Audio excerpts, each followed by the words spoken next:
Bonjour à tous et bienvenue sur une lectrice de plus. Je vous retrouve aujourd'hui dans une nouvelle vidéo pour un concept donc, qui s'est déjà fait, hein. Il y en a, vous trouverez d'autres vidéos un peu partout. Ça va être, je découvre en fait les mauvais avis, notamment sur Babelio, des sagas que moi j'adore, de mes livres coup de cœur, de mes chouchous. Je vais aller lire ce qu'en pensent les gens et notamment ce qu'en pensent les gens qui n'ont pas aimé. Et je vais réagir à tout ça. J'ai déjà fait une sélection de sagas qui sont chères à mon cœur, qui pour moi sont dans les coups de cœur, mes top lectures et qui sont restées. Enfin voilà, j'ai pas oublié, c'est ceux auxquels je pense direct quand je veux les noter. Et on va commencer tout de suite avec la saga de manga, et c'est la seule d'ailleurs que j'ai mise. La saga donc Shadows House, vous savez, je vous en parle tout le temps. Pour moi, c'est un coup de cœur depuis le premier tome. Et donc, j'ai déjà sous les yeux, donc je regarde sur Babelio. J'ai voulu aller voir sur Livre Addict, mais en fait, on ne peut pas donner un avis avec la note. On note et on donne un avis. Enfin bref, c'est pas relié.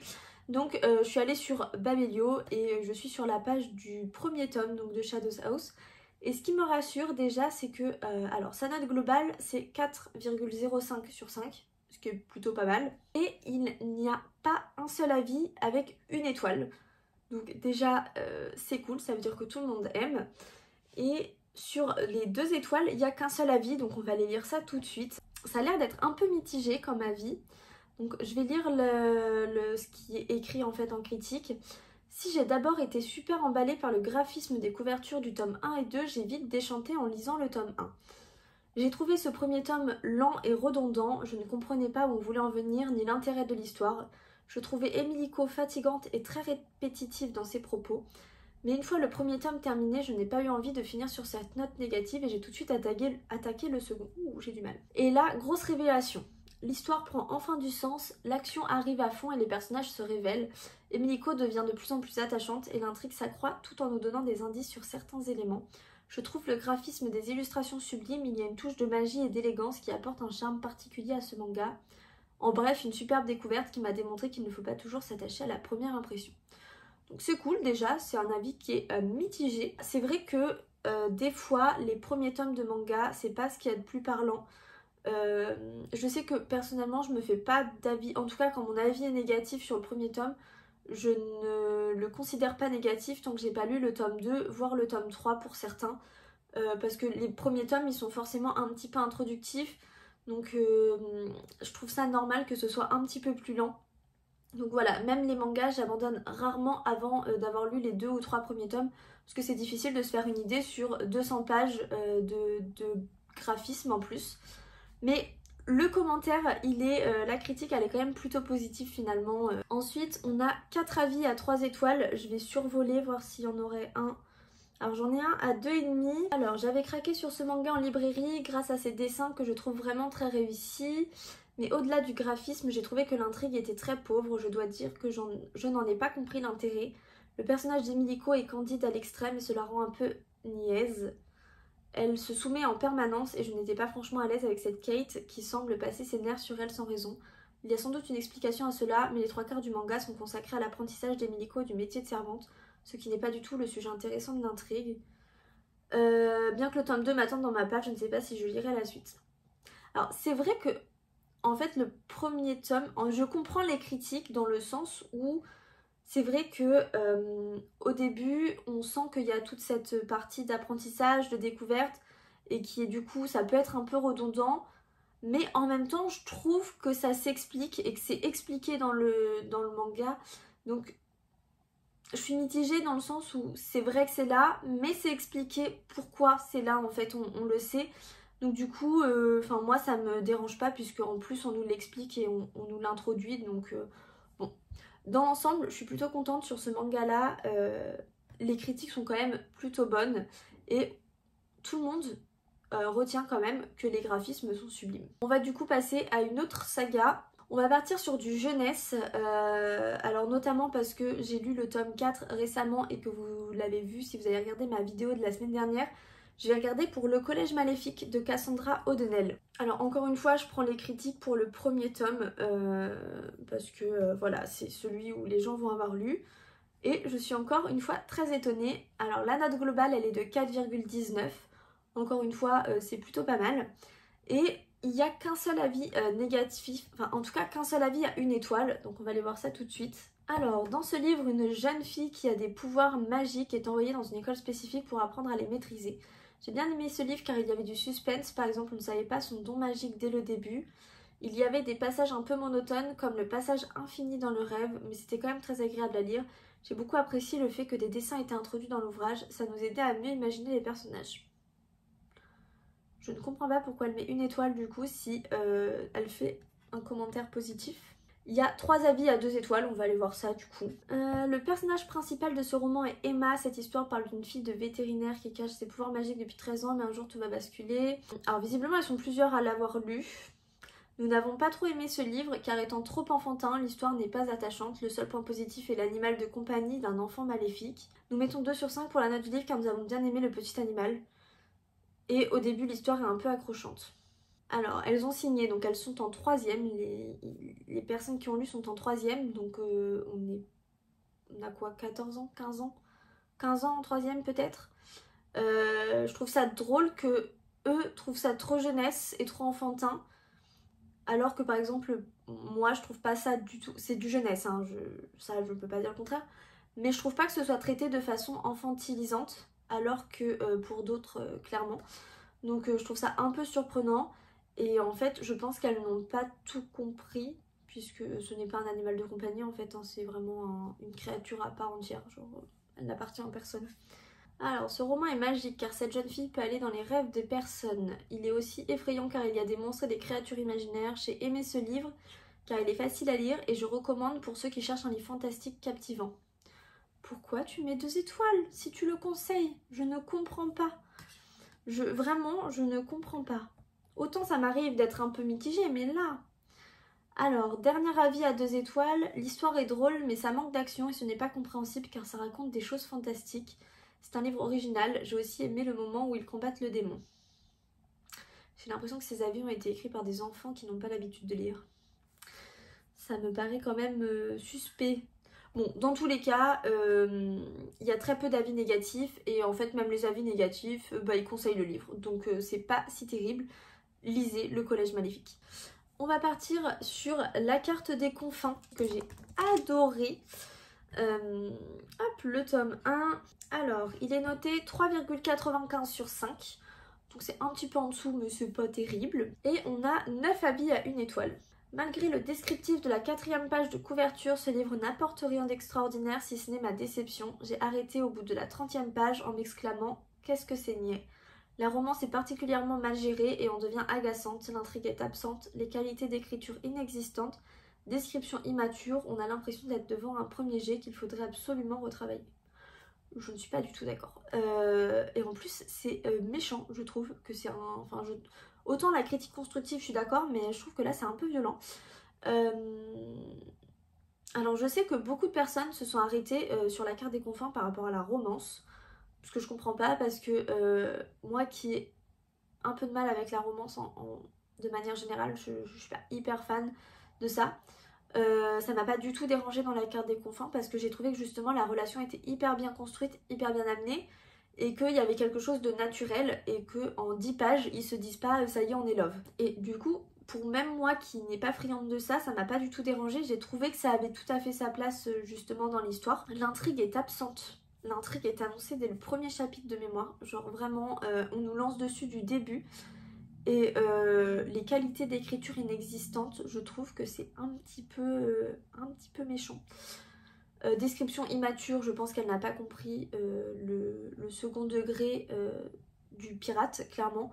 Donc oui, il y a des choses qui auraient pu me faire lever les sourcils, mais dans la bouche d'un pirate, ça va avec le personnage. Bon, on passe à un autre. J'étais comme tout le monde très enthousiaste à l'approche de cette sortie, un roman de piraterie avec une femme badass, je dis oui. Il y a eu beaucoup de hype autour de ce livre que j'en attendais beaucoup. J'ai beaucoup aimé le début avec la découverte des personnages et leurs rencontres. La romance dans ce livre est omniprésente. Il y a plus de romance que la trame principale à mon goût, elle est niaise. Il découvre qu'il aime la fille passionnément, il est prêt à tout perdre pour elle alors qu'il la connaît depuis quelques mois. Le personnage de Kali est détestable, je ne me suis pas du tout accrochée. Synopsis et univers étaient vraiment originaux, je pensais lire une histoire de pirate et finalement il y a plus de romance que d'aventure. On en revient à la romance, ce que je trouve quand même très étonnant parce que vraiment, moi je trouve que justement ce qui faisait la différence dans cette duologie, c'est que les personnages ne tombent pas amoureux au bout de 10 pages alors qu'ils viennent à peine de se rencontrer, mais qu'il y a vraiment cette construction de relation pour le coup, sur le long terme. Et je trouve ça étrange que les gens en fait le ressentent pas comme ça. Mais je comprends tout à fait, hein. Il doit y avoir des gens encore moins friands de la romance que moi. Je l'ai vu passer un peu partout sur internet et le matraquage a fini par faire effet. J'ai fini par recevoir des épreuves non corrigées et la lecture était lancée. C'était aussi l'occasion de lire un second roman de piraterie après l'inénarrable L'île au trésor de Stevenson. Malheureusement, je n'ai accroché ni au personnage que j'ai trouvé au mieux circonstanciel, mais surtout assez vide, ni au texte répétitif et assez ennuyeux, ni à l'intrigue sans réelle substance à mes yeux. Peut-être que c'est l'effet épreuve non corrigée, mais vraiment j'ai du mal à comprendre le battage qu'il y a eu autour de ce livre, dommage. Je ne comprends toujours pas comment on peut dire qu'il n'y a pas d'intrigue, puisque vraiment l'intrigue tient sur 2 tomes, mais bon, on remarque qu'à chaque fois c'est la même chose qui revient, donc c'est souvent la romance et du coup l'intrigue soit qui n'a pas d'intérêt et le texte qui trouve un peu mal travaillé. C'est des choses qui m'ont pas du tout dérangé pour le coup. Enfin ça m'a pas interpellée. Donc ok, pourquoi pas. On va passer à un autre livre. On va regarder pour Vampiria de Victor Dixon, que j'adore depuis le premier tome, clairement. Hein, je suis une fan. J'adore les vampires, j'adore Victor Dixon. Et je ne suis pas contre l'époque de Versailles et du Roi Soleil, donc autant vous dire que tout mélangé, je suis fan. Encore très étonnée. Donc on est sur une note de 4,13 sur 5. Très bien. Et on n'a que 2 avis à 1 étoile, donc c'est parti. Alors je commence par le long, qui visiblement l'a écouté en audio-livre, de ce que je comprends. Donc je pensais faire un break et revenir à mes amours précédentes avec l'Uchronie de Victor Dixon. Les couvertures sont magnifiques et j'avoue avoir 100 fois hésité à acheter les formats brochés des 2 opus disponibles. Et puis l'occasion s'est présentée de l'écouter. Me voilà soulagée car je n'irai pas le second opus. Et pour cause, je me suis si fortement ennuyée pendant cette écoute. La narratrice, Jeanne Diane, avait pourtant un potentiel dingue suite au massacre de ses parents appartenant aux frondeurs roturiers par la trahison du baron de sa région. Elle décide d'endosser l'identité de Diane, fille du baron qui a causé la mort de ses parents. Sous cette identité, le vampire qui a participé au massacre fait de Jeanne la pupille du roi des ténèbres, ex-Louis XIV transmuté en vampire. Elle entre alors à Versailles pour devenir courtisane, future vampire, membre de la cour. Non, elle veut devenir écuyer, la garde rapprochée humaine renforcée par la gorgée du roi des ténèbres. Seulement la vengeance rend parfois aveugle et pire que ceux qu'on pourchasse, elle va trahir, tuer, tricher au point de s'isoler.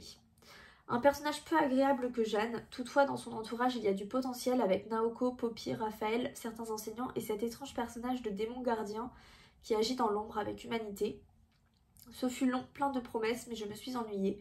La fin n'est pas surprenante, il me manque des aspects importants, les origines de Jeanne, les travaux de sa famille frondeuse.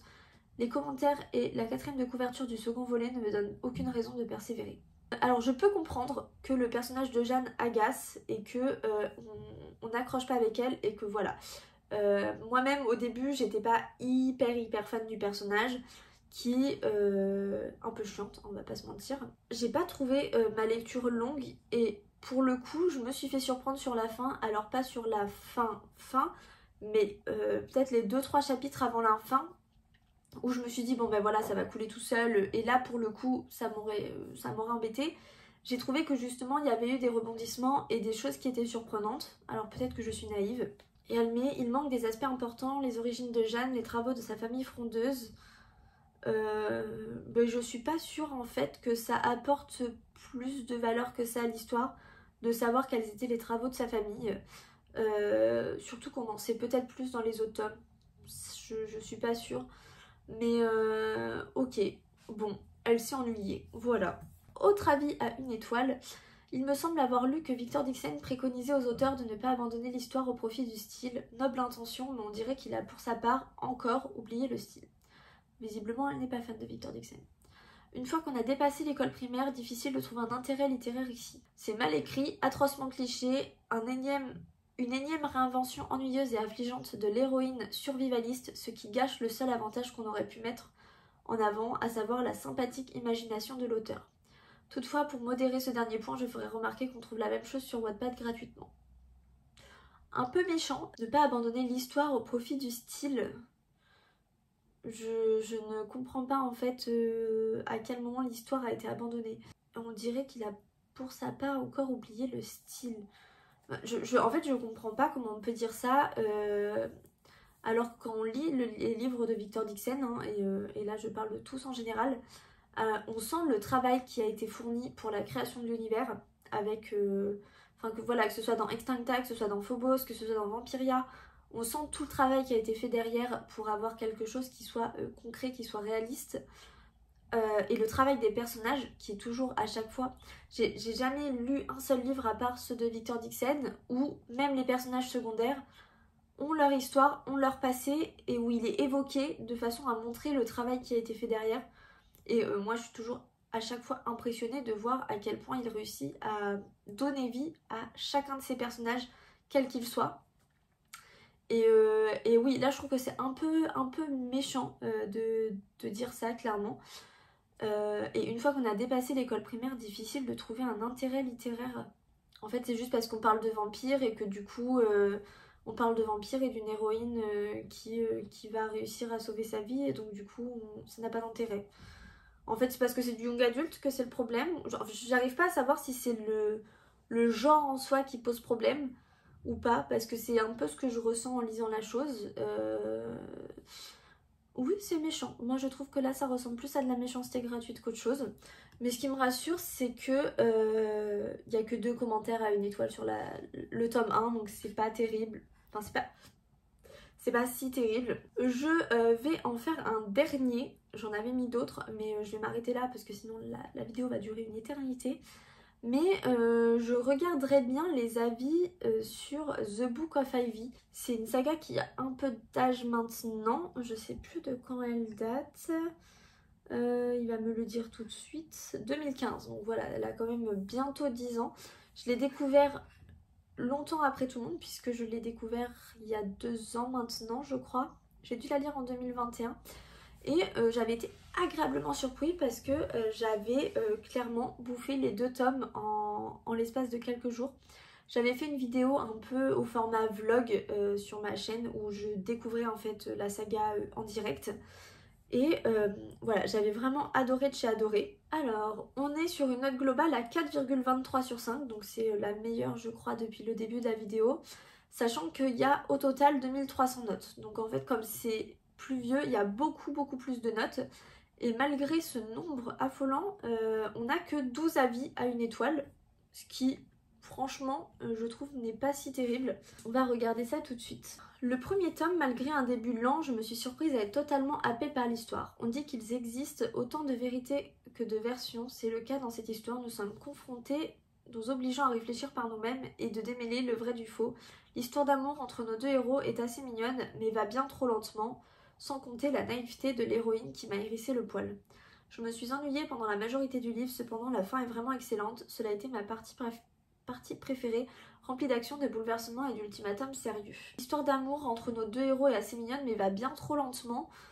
Moi j'ai trouvé que pour le coup ça allait presque vite, puisque pour rappeler le contexte du coup dans The Book of Ivy, on a des familles rivales, on va dire ça comme ça, un peu à la Roméo et Juliette, et où en fait depuis qu'ils sont nés, les enfants la fille et le garçon de chaque famille en fait ils sont promis, et donc le roman commence sur leur fiançailles, si on peut appeler ça comme ça.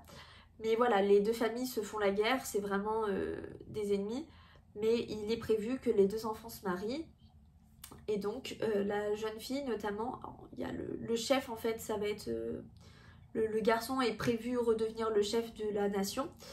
Et en fait la fille elle a été élevée par son père et par sa sœur dans l'idée que le jour où elle épouserait, il faudrait qu'elle le tue en fait, qu'elle fasse un massacre dans la famille pour que eux puissent prendre le pouvoir derrière. Et dire que l'histoire d'amour entre les 2 qui sont déjà forcés de se fiancer, forcés d'entamer une vie ensemble, et je me demande même s'ils sont pas mariés au début de force, quelque chose comme ça. Mais en tout cas, dans tous les cas, ils vont vraiment commencer leur histoire de couple au début. Ils se connaissent pas, ils ont aucune envie de se connaître, ils savent pertinemment qu'en fait ils se détestent avant même de s'être rencontrés. Dire que l'histoire d'amour va lentement, bon, au vu des circonstances, moi je trouve ça normal que ça aille lentement. Mais bon, après voilà. Et je me suis ennuyée pendant la majorité du livre. Autant qu'on puisse s'ennuyer quand les livres sont gros, je comprends, parce que ça m'arrive. Autant pour The Book of Ivy, pour le coup, je crois qu'on parle d'un roman qui fait 350 pages, quelque chose comme ça. Il est vraiment... c'est plutôt un petit livre, on va dire. Et entre la contextualisation, la mise en place finalement au début, et tous les bouleversements dont elle parle à la fin, ça laisse quand même pas beaucoup d'espace au milieu pour s'ennuyer. Oui, d'accord, ok. Très décevant, le début est prometteur, tout de suite dans le vif du sujet, on a envie d'en savoir plus, mais plus tard les passages beaucoup trop gnangnan, on devine ce qui va arriver pour l'essentiel. Bishop est beaucoup trop parfait, dommage car l'intrigue de base est pas mal, des mariages arrangés imposés aux filles de 16 ans dans une micro-société après une guerre nucléaire. Plus pour un public ado, la fin m'a aussi beaucoup déçue, dénuée de sens si on suit le raisonnement de l'héroïne. Alors plus pour un public ado, c'est annoncé du début, hein. Vraiment on est sur une maison d'édition jeunesse young adulte, donc oui, c'est pour les ados, ça on est d'accord. Alors des passages un peu trop gnangnan, ok. On devine ce qui va arriver pour l'essentiel, je me souviens pas avoir personnellement deviné, mais pourquoi pas. Et Bishop est beaucoup trop parfait, j'irai pas jusque là, mais j'avoue qu'il a une place assez certaine dans mon cœur, Bishop, j'aime beaucoup. Je sais pas pourquoi la fin l'a déçu, parce que dénué de sens si on suit le raisonnement de l'héroïne. Là je ne sais pas, je n'ai pas d'explication. Je suis assez déçue de ce livre, je n'ai pas réussi à accrocher et j'avoue ne l'avoir pas fini, mais je me suis ennuyée pendant ma lecture. L'histoire me comporte, une fois le décor planté vers le milieu du 2e chapitre, aucune surprise. Tout ce qui se passe est deviné depuis longtemps et les rares éléments non devinés n'apportent à mon sens rien de plus à l'histoire ou au personnage.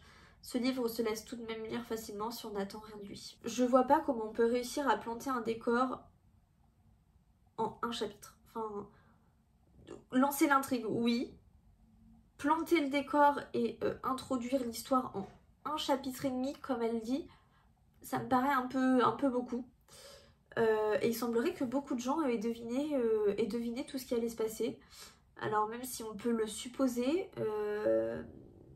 en fait moi je sais que très souvent j'imagine la finalité, mais je me fais toujours surprendre sur la façon dont on atteint cette finalité.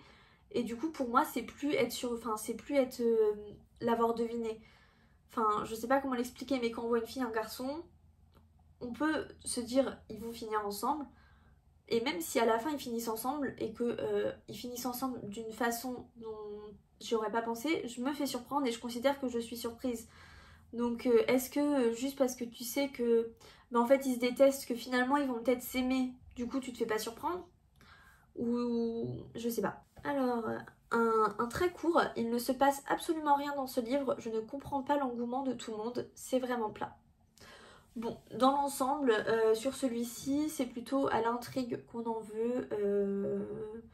Alors c'est drôle parce que pour le coup, moi, c'est vraiment un roman que j'ai pas réussi à m'arrêter. En fait, je l'ai clairement mangé. Et quand je l'ai fini, j'ai pas pu m'empêcher de ne pas commencer le 2 parce que je ne pouvais pas attendre. Et heureusement que je l'avais.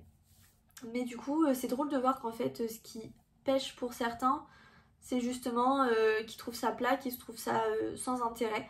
Alors qu'en fait c'est pas du tout ce que j'ai ressenti. Et voilà, c'est tout pour cette vidéo. Dans l'ensemble, toutes les sagas que j'ai regardées sont quand même hyper bien notées et ont très peu d'avis négatifs. Donc voilà, vous pouvez suivre mes conseils et foncer, allez les lire, puisqu'il semblerait que ce soit plus ou moins l'opinion commune. Malgré tout, on se rend compte qu'un livre ne peut pas plaire à tout le monde, qu'il y aura forcément des déçus, peu importe le livre, et que l'avis de l'un ne fait pas l'avis de l'autre, et vous l'aurez sûrement déjà remarqué entre ce qu'on vous a conseillé et ce que vous avez finalement pensé d'un livre. Ça arrive tout le temps, mais je suis assez surprise, je pensais qu'il y aurait plus d'avis négatifs que ça. dans l'ensemble et que ce soit des choses un peu plus spécifiques. La seule chose qui me choque, on va dire, c'est la façon dont les gens l'amènent et dont ils l'exposent en fait sur des sites comme là par exemple Babelio. Enfin, je sais que les auteurs vont beaucoup voir les retours de lecture qu'on leur fait, surtout au tout début à la sortie. Et je me dis que quand je vois certains commentaires, c'est pas moi qui ai écrit les livres et je me sens mal pour l'auteur parce que c'est très violent. Donc vous avez le droit de pas aimer un livre. Ça m'est arrivé de pas aimer un livre, plus d'une fois d'ailleurs. Mais déjà il y a quand même toujours du positif à en tirer quand même, de façon générale. Il y a quand même toujours quelque chose de bon à retenir du livre. Il n'y a pas à être méchant en fait, on peut faire des critiques constructives et amener les choses de façon construite en disant j'aurais peut-être plutôt vu ça comme ça ou voilà. Mais là dans les messages il y a quand même des choses très violentes, très méchantes et voilà. Donc vous avez le droit de pas aimer un livre mais il y a la façon de le dire, c'est comme tout. Vous avez le droit de pas aimer quelqu'un mais on va pas lui dire en pleine face. Voilà, c'est du respect et je suis un peu étonnée de voir à quel point certains en manquent sur ce genre de site où en plus on a accès à leur profil, etc. Donc je trouve que c'est un peu culotté. Dites-moi vous en commentaire si vous avez lu les sagas dont j'ai parlé, quel a été votre avis et si vous êtes plutôt d'accord avec moi ou avec des avis que j'ai lus durant la vidéo. Et si vous voulez qu'on refasse une vidéo de ce style, si vous avez aimé le concept. Et voilà, on pourrait le refaire soit avec d'autres sagas que moi j'ai adoré, soit le faire à l'inverse, par exemple les livres que moi j'ai détestés, découvrir des très bons avis qui en font l'éloge, ou le faire avec des livres que vous allez me donner, vos coups de cœur à vous, ou vos déceptions à vous. Dites-moi en commentaire si vous avez des idées en particulier. Je vous invite à vous abonner si ce n'est pas encore fait et à liker la vidéo, et moi je vous dis à bientôt dans une nouvelle vidéo.